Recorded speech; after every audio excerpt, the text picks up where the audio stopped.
हर हर महादेव साथियों, आप सुन रहे हैं तेरे संग यारा 140 भाग। अभिलाष अपना और प्राची का मग उठाकर वापस उसे रसोई घर के सिंक में रखकर आया। तब तक प्राची अपने कमरे में आरुष को गोदी में लिए हुए इधर उधर बहलाने की कोशिश कर रही थी। नींद से उसकी आंखें भरी हो रही थीं, लेकिन आरुष की आंखों में नींद नहीं थी। इसे मुझे दे दो, तुम आराम कर लो।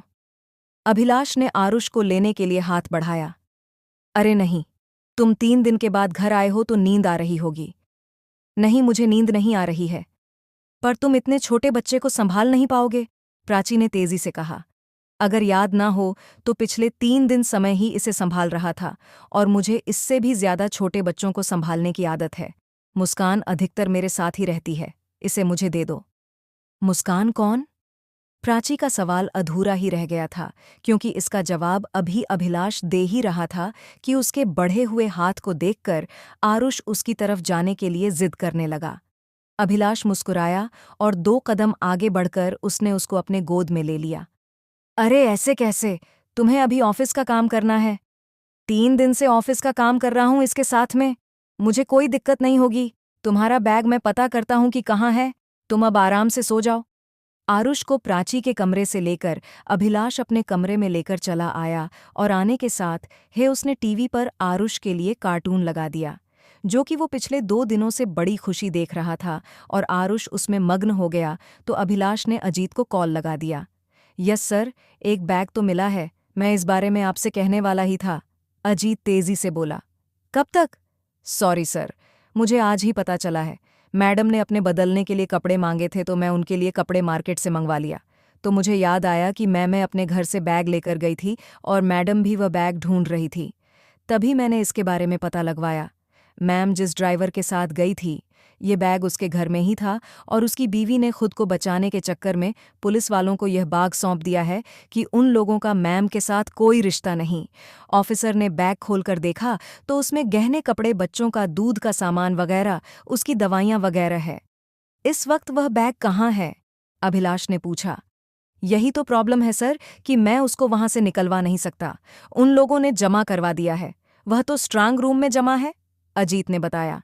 ठीक है, कल सुबह मैं उसे ले लूंगा, पर तुम इस चीज को निश्चित करो कि वह किसी और के हाथ में ना पड़े। अभिलाष 2 ऑर्डर दिया। उसके बाद उसने आरुष की तरफ देखा, जो बेड पर लेटे हुए टॉम एंड जेरी देख रहा था, जिसको देखते हुए उसके चेहरे पर एक खूबसूरत मुस्कुराहट थी। अभिलाष ने उसके पास जाकर हल्के से गुदगुदी की। अब तो सो जाओ लिटिल चैंप, 2:30 बज रहे हैं। पर आरुष के आंखों में नींद नहीं थी। अभिलाष भी उसके साथ टॉम और जेरी देखने लगा।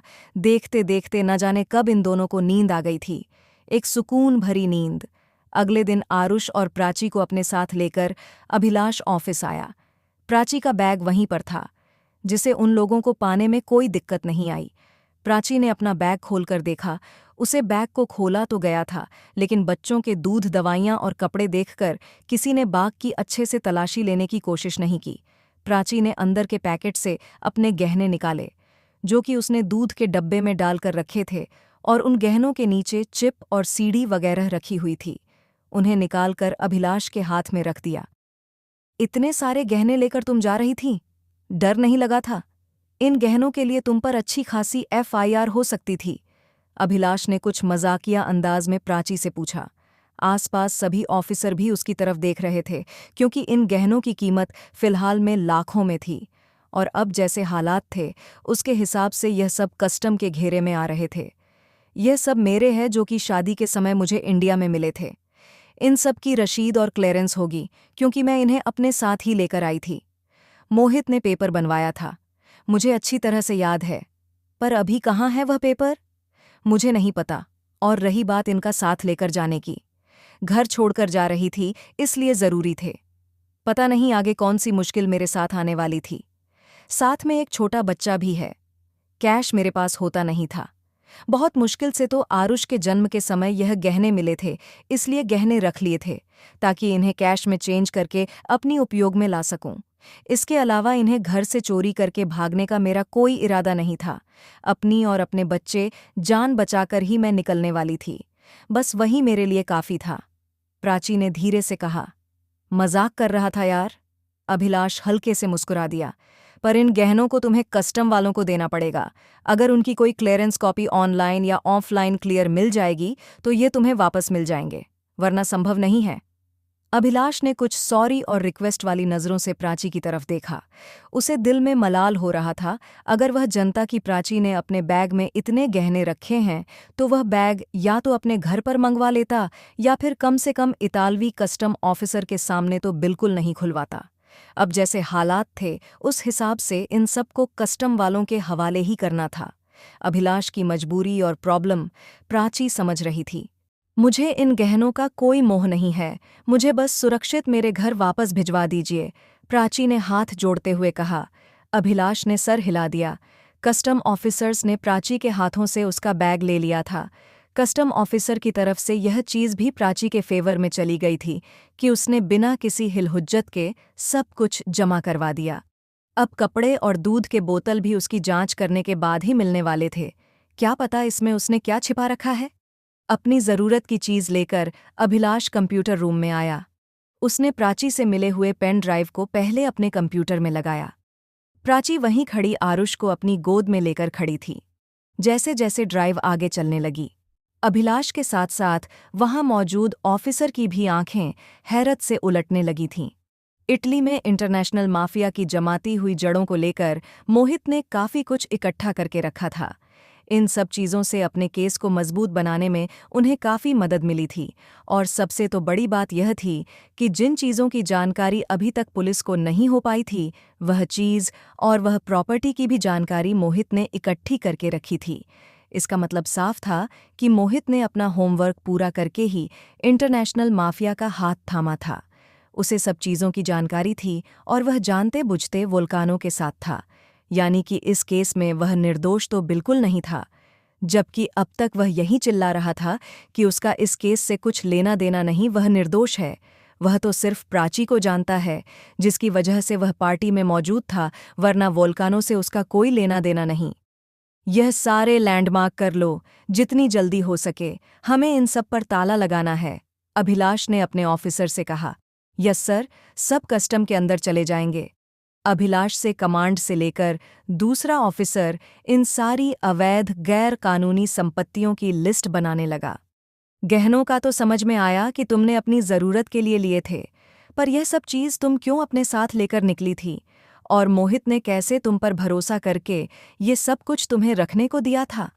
वहां से निकलते हुए अभिलाष ने पूछा। ये दोनों सवाल अभिलाष के दिल को मत रहे थे, क्योंकि इतना तो उसको समझ गया था कि मोहित और प्राची के रिश्ते इतने नॉर्मल नहीं थे कि प्राची पर भरोसा करके मोहित यह सब चीज़ उसे रखने के लिए देगा, तो फिर प्राची को यह सब कहाँ से मिले। इस समय दो ना इटली के इंटरपोल ऑफिस से बाहर निकल रहे थे। मुझे किसी ने नहीं दिए थे, बल्कि मेरे पास ही पड़े थे। मोहित को हमेशा मैं ही सुरक्षित ठिकाना लगती थी, जहां कि वह अपने सारे कुकर्मों को छुपा सकता था, प्राची बोली। ओह, बहुत पहले घर में एक पर्व के दौरान मुझे गहने पहनने थे तो लाकर की चाबी मेरे पास नहीं थी। मोहित उसे लेकर रोम आया था। उस समय डैडी जिंदा थे। वह पूरी तरह से इंडियन थे, बहुत प्यार करने वाले, जिम्मेदार इंसान। उन्होंने मुझे बिना गहनों की देखा तो कारण पूछा। मैंने बता दिया। तब डैडी ने ही उस लाकर को खोला और एक चाबी मेरे हाथ में रख दी थी। उन्होंने हमेशा मुझसे कहा कि मैं मोहित पर लगाम रखूं, पर क्या उस जैसे इंसान को बांधना संभव था? प्राची ने बेहद दुख अफसोस के साथ कहते हुए अभिलाष की तरफ देखा। पता नहीं क्यों, हम इंडियन की मानसिकता ही ऐसी होती है। जिस बेटे पर हम 26-27 साल तक कोई लगाम नहीं रख पाते, उम्मीद करते हैं कि 7 दिन में आकर बहू उस पर लगाम लगा लेगी, जबकि भारतीय माता पिता सबसे ज्यादा अपनी बहू पर ही लगाम लगाते हैं। अभिलाष हल्के से मुस्कुराया। हाँ, बात तो तुम्हारी सही है, पर मोहित के डैडी ऐसे नहीं थे। पता नहीं ये कैसे ऐसा निकल गया। इन चीज़ों को मैं हाथ भी नहीं लगाती, लेकिन उसी के कारण लेकर निकली थी, प्राची ने कहा। अभिलाष ने आगे बढ़कर उसके लिए अपनी गाड़ी का दरवाज़ा खोल दिया था। आरुष को गोद में लिए हुए प्राची सीट पर बैठ गई। मोहित के लिए? क्यों? अभिलाष समझ नहीं पाया था। मैं जानती थी कि मोहित इतनी आसानी से आरुष को मुझे देगा नहीं। मैं घर से निकली जरूर थी, पर मेरे मन में यही डर था कि हो सकता है कि मैं मोहित के शिकंजे में फिर से फंस सकती हूँ, तो मैंने अपनी तैयारी की थी।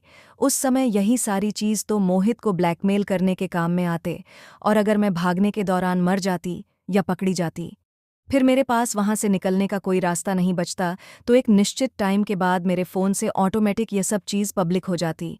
कम से कम दुनिया एक बार तो इन लोगों का असली चेहरा देख लेती। इतनी आसानी से तो मैं इन लोगों को छोड़ने वाली नहीं थी। प्राची ने अपने फ़ोन पर इन सब चीज़ों की एक कॉपी दिखाते हुए कहा। ये फ़ोन भी उसका इस बैग में रह गया था। ये फ़ोन? अभिलाष ने हैरान होते हुए देखा कि उसने कैसे कस्टम वालों की आंखों में धूल झोंक कर एक फ़ोन निकाल लिया था। ये फ़ोन मैंने शिखा से लिया था। इसी फ़ोन पर मेरा एक सोशल मीडिया पर अकाउंट है। हालांकि वह मेरे नाम से नहीं है, फेक अकाउंट है, जिस पर मैं अपने मन की भड़ास निकालने के लिए कभी कभार ब्लॉग वगैरह लिखती थी। मेरे लिखे हुए ब्लॉग लोगों को बहुत पसंद आने लगे और धीरे धीरे फॉलोअर की संख्या बढ़ती गई। इसी पर मैंने अपने कहानी भी शेड्यूल करके रखी है। अगर मैं उसे ड्रॉप नहीं करूंगी तो 1 सप्ताह के बाद खुद पर खुद पब्लिक हो जाएगी। और अब जब सब कुछ इंटरपोल पुलिस और कस्टम के हाथों में आ गया है तो इतनी कॉन्फिडेंशियल चीज़ मैं पब्लिक नहीं करना चाहती, प्राची ने बताया। और अभिलाष उसके दिमाग से प्रभावित हुए बिना नहीं रह सका। वैसे तो ये पहले भी स्कूल टाइम से उसके दिमाग का लोहा मानता था, पर आज एक बार फिर उसने प्राची के हिम्मत और जज्बे को झुककर सलाम किया।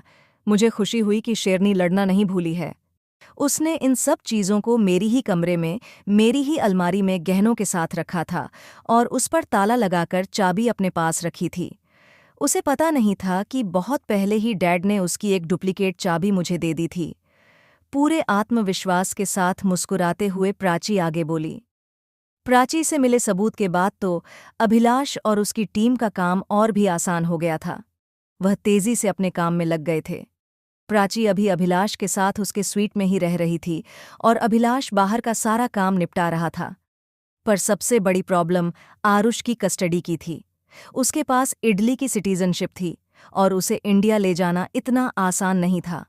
शकुंतला देवी ने अपने सारे दावपेच खेल दिए थे, उनके वकील और इटली का कानून।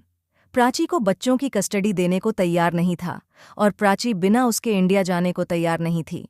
इन सब चीज़ों के बीच में अभिनव जी को कॉल करना उसके दिमाग से निकल गया था और अभिनव जी भी इसी इंतज़ार में बैठे थे कि देखते हैं कि वह कब कॉल करके अपने दिल की बात बताता है।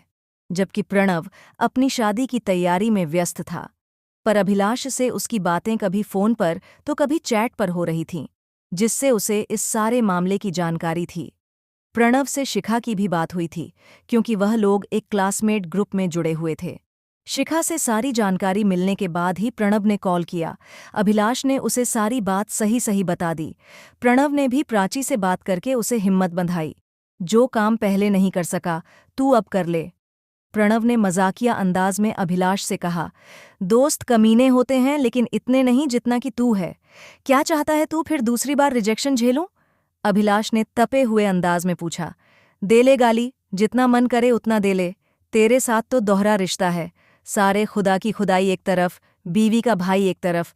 तेरी बात का बुरा तो ऐसे भी मुझे नहीं लगने वाला, पर यह मत भूल कि दोस्त ही वह होते हैं जो दोस्त का घर बसा देते हैं, और इनमें से पहले उदाहरण तू है और अब मेरी बारी है, इसलिए मेरी बात मान।